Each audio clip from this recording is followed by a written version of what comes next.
साथियों नमस्कार, मैं राजेश माथुर आपके सामने पुनः एक बार बहुत ही महत्वपूर्ण प्रश्नों को लेकर आया हूं। आज का हमारा जो टॉपिक है प्रश्नों का वो है मानव रोग यानी ह्यूमन डिजीज़। कई तरह के रोग होते हैं, उसमें बहुत सारे प्रश्न बनते हैं, बहुत वास्ट ये टॉपिक है। तो अपन इसमें से जो इम्पोर्टेंट 50 जो क्वेश्चन है कई बार प्रतियोगी परीक्षाओं में पूछे जाते हैं, हर प्रतियोगी परीक्षा में इन प्रश्नों को पूछा जाता है। तो आज अपन इनका एक बार फिर से रिवीजन करते हैं, देखते हैं। आइए प्रश्न की अपन शुरुआत करते हैं।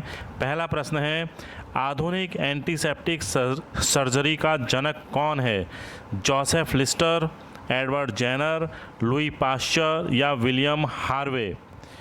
सोचिए एक बार फिर साथियों, क्या इसका आंसर हो सकता है? इसका आंसर है जोसेफ लिस्टर। दूसरा प्रश्न, दूरदृष्टि दोष में वस्तु का स्पष्ट प्रतिबिंब बनता है।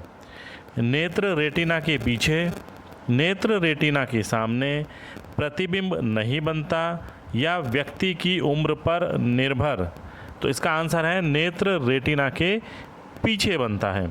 किस नेत्र रोग में द्विअवतल लेंसों का उपयोग किया जाता है? दूरदृष्टि दोष में, निकट दृष्टि दोष में, दृष्टि वैषम्य या मोतियाबिंद में? इसका आंसर है साथियों दृष्टि वैषम्य दोष में। एलिसा परीक्षण यानी एलिसा टेस्ट जो होता है वो किस रोग के लिए किया जाता है? एड्स, डेंगू, पोलियो या कैंसर? बताइए साथियों फटाफट। इसका आंसर होता है एड्स के लिए। अगला प्रश्न है, एड्स रोग में डी का क्या अर्थ है? डिजीज़, डिफॉर्मिटी, डेफिशिएंसी या डिसेबिलिटी? तो इसका आंसर होता है डेफिशिएंसी। अगला प्रश्न अपन देखते हैं, भारत में सर्वाधिक होने वाली तपेदिक है यानी टीबी जो होती है भारत में सर्वाधिक कौन सी होती है? यकृत की, रक्त की, अस्थि की या फेफड़ों की? तो इसका आंसर है साथियों फेफड़ों की। साल्क टीके का संबंध किस रोग से है? टीबी, पोलियो, चेचक या टिटनस? इसका आंसर होता है पोलियो का टीका होता है साल्क। पोलियो के जो टीके होते हैं दो प्रकार से लगाए जाते हैं, एक तो इंजेक्शन द्वारा और एक औरल द्वारा पिलाई जाती है ये दवाई। अगला प्रश्न अपन देखते हैं, अम्ल वर्षा किससे संबंधित रोग उत्पन्न करती है? त्वचा संबंधी, गुर्दा, नेत्र या इनमें से कोई नहीं? तो इसका आंसर होता है त्वचा संबंधी रोग उत्पन्न होते हैं। कौन सा रोग का हमारे देश में पूर्ण रूप से उन्मूलन हो गया है? हैजा, कुक्कुर खांसी, कैंसर या चेचक? तो इसका आंसर है चेचक, यानी चेचक एक ऐसा रोग है जो हमारे देश से पूर्ण रूप से समाप्त हो चुका है। अगला प्रश्न है, निद्रा रोग यानी स्लीपिंग सिकनेस किसके कारण होता है? विषाणु, जीवाणु, प्रोटोजोआ या प्लेटीहेल्मिंथस? इसका जो आंसर है साथियों वो है प्रोटोजोआ, यानी प्रोटोजोआ के कारण निद्रा रोग होता है। अगला प्रश्न, किस प्रोटोजोआ के कारण निद्रा रोग होता है? लिस्मानिया, ट्रिप्नोसोमा, प्लाज्मोडियम या एंटमीबा कोलाई? तो इसका आंसर जो है वो है ट्रिप्नोसोमा नामक जीव जो होता है उससे ये रोग फैलता है।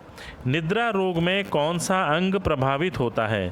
फेफड़े, हृदय, मस्तिष्क या यकृत? इसका आंसर है साथियों मस्तिष्क।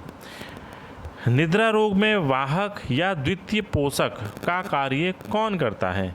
घरेलू मक्खी यानी हाउस फ्लाई, बालू मक्खी यानी सैंड फ्लाई, मधुमक्खी यानी हनी बी या सीसी मक्खी? तो इसका आंसर है साथियों सीसी मक्खी इस रोग को फैलाने का कार्य करती है। मलेरिया रोग किसके कारण होता है? मादा एनाफिलीज, प्लाज्मोडियम, नर एनाफिलीज या वाउचेरिया? तो साथियों इसका आंसर है, बड़ा सोच समझ के बताना आप, इसका आंसर होता है प्लाज्मोडियम, क्योंकि प्लाज्मोडियम के कारण ये होता है।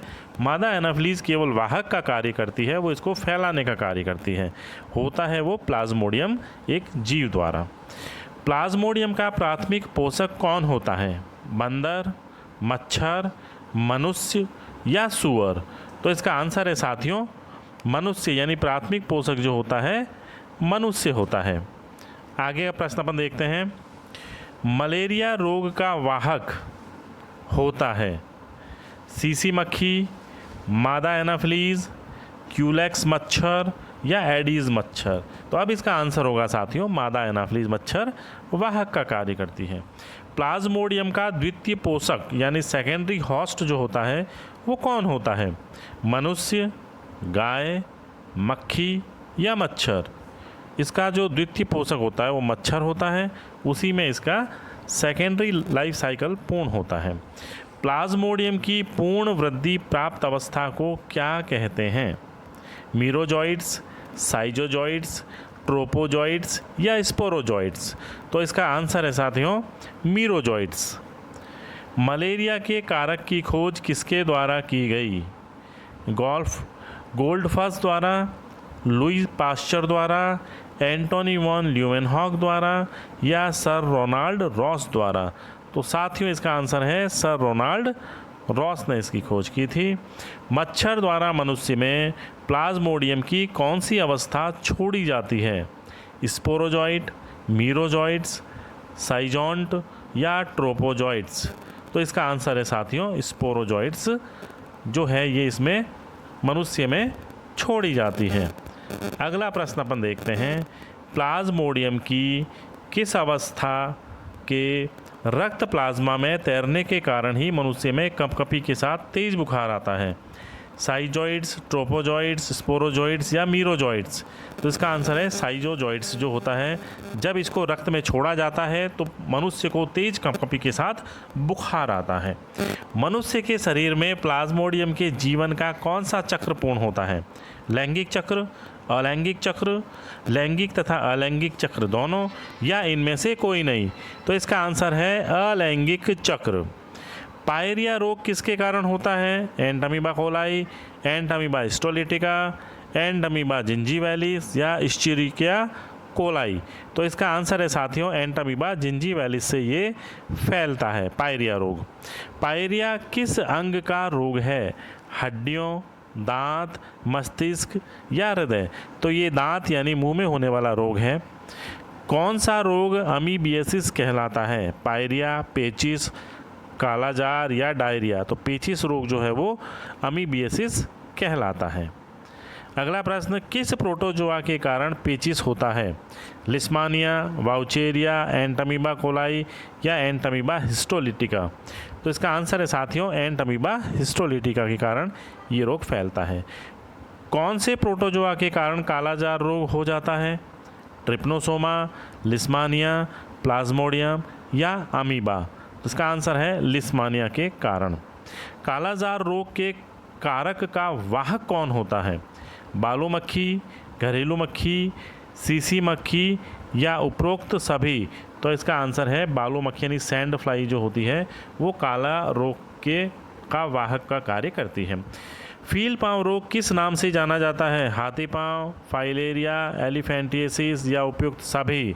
तो फील पाँव रोग जो है इन तीनों नामों से जाना जाता है, इसलिए इसका आंसर होगा उपयुक्त सभी। फाइलेरिया या हाथी पाँव रोग किसके कारण होता है? फीताकृमि, घोंघा, वाउचेरिया या वॉलवॉक्स? तो इसका आंसर है वाउचेरिया के कारण। अगला प्रश्न साथियों, पीलिया रोग यानी जॉइंडिस जो होता है उसका संबंध किस अंग से है? यकृत, हृदय, फेफड़ा या वृक्क? तो इसका आंसर होता है यकृत से। किसके कारण पीलिया रोग में शरीर पीला दिखाई देता है? हीमोग्लोबिन, बिलीवर्डिन, क्रिएटिन या बिलीरुबिन? तो बिलीरुबिन वर्णक के कारण, इसका डी आंसर होगा साथियों, उसके कारण शरीर का रंग जो है वो पीला दिखाई देता है। मंगोलिज्म या डाउन सिंड्रोम किस प्रकार का रोग है? विषाणुजनित, जीवाणुजनित, आनुवांशिक विकार या वंशानुगत रोग? साथियों इसका आंसर बताइए। इसका आंसर जो है वो है एक ये आनुवांशिक विकार होता है। मंगोलिज्म रोग का क्या कारण है? 22वीं जोड़ी गुणसूत्र 2 की बजाय 1 होने से, 23वीं जोड़ी गुणसूत्र 2 के स्थान पर 3 होने से, 21वीं जोड़ी गुणसूत्र में 2 के बजाय 3 होने से या 21वीं जोड़ी गुणसूत्र में 2 के बजाय 1 होने से? इसका आंसर है 21वीं जोड़ी यानी सी इसका आंसर है 21वीं जोड़ी गुणसूत्र में 2 के बजाय 3 होने से। अगला प्रश्न, वर्णांधता यानी कलर ब्लाइंडनेस रोग में किन रंगों का पहचान नहीं कर पाता है, यानी कौन से रंग पहचानने में कठिनाई उत्पन्न होती है।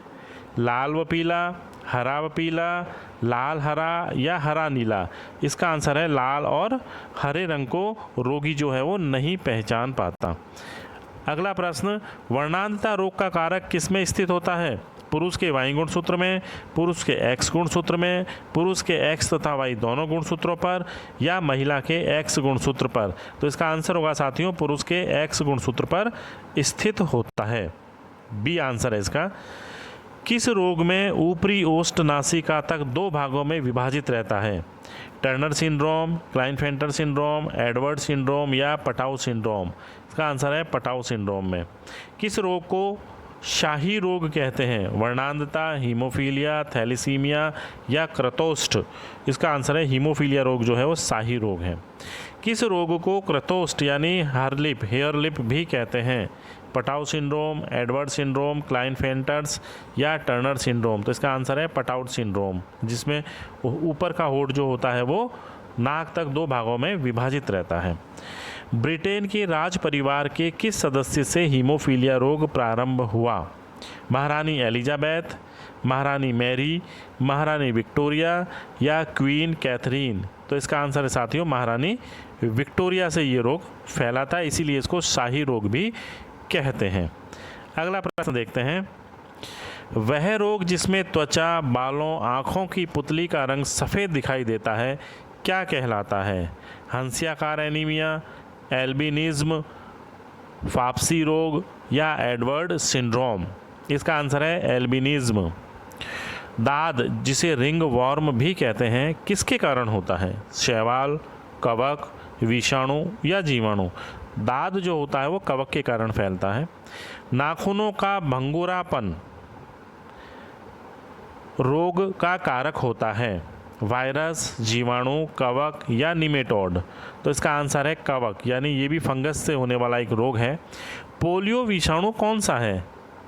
राइनोवायरस, पैरामिक्सो, ऑर्थोमिक्सो या एंटेरोवायरस। तो पोलियो जो वायरस होता है वो एंटेरोवायरस होता है। टाइफाइड को अन्य किस नाम से जाना जाता है। मियादी बुखार, आंत का बुखार, मोती जरा या उपरोक्त सभी। तो टाइफाइड को ये सभी नामों से जाना जाता है, इसलिए इसका आंसर होगा उपरोक्त सभी। अगला प्रश्न, यक्ष्मा को अन्य किस नाम से जाना जाता है। टीबी, तपेदिक, क्षय रोग या उपरोक्त सभी। तो यक्ष्मा जो होता है वो इन तीनों नामों से जाना जाता है। इसको टीबी भी कहते हैं, क्षय रोग भी कहते हैं और तपेदिक भी कहते हैं, इसलिए इसका आंसर होगा उपरोक्त सभी। हड्डी तोड़ बुखार कौन सा है। चिकनगुनिया, सार्स, डेंगू या मलेरिया। बताइए आंसर साथियों। डेंगू को हड्डी तोड़ बुखार कहते हैं, इसका आंसर होगा सी डेंगू। डेंगू रोग में कौन सा अंग सर्वाधिक प्रभावित होता है। यकृत, वृक्क, मस्तिष्क या फेफड़े। इसमें होते हैं यकृत जो होता है वो सबसे अधिक प्रभावित होता है। मस्तिष्क बुखार किस रोग को कहते हैं। सुजाक, मेनिंजाइटिस, डेंगू या हाइड्रोफोबिया। इसका आंसर है मेनिंजाइटिस। इसमें मस्तिष्क की झिल्ली जो होती है उसमें सूजन आ जाती है। हर्पिस रोग का संबंध किससे है। तंत्रिका से, मस्तिष्क से, मेरुरज्जु से या त्वचा से। साथियों इसका आंसर जो होगा वो होगा त्वचा से। ठीक है साथियों, तो इस प्रकार अपन ने इन 50 प्रश्नों को, बहुत ही इंपॉर्टेंट जो प्रश्न हैं उनका आज अपन ने अध्ययन किया। बहुत ही इंपॉर्टेंट क्वेश्चन है, आप इनको बार बार रिपीट कीजिए। ये क्वेश्चन हमेशा कंपटीशन एग्ज़ाम में पूछे जाते हैं। धन्यवाद।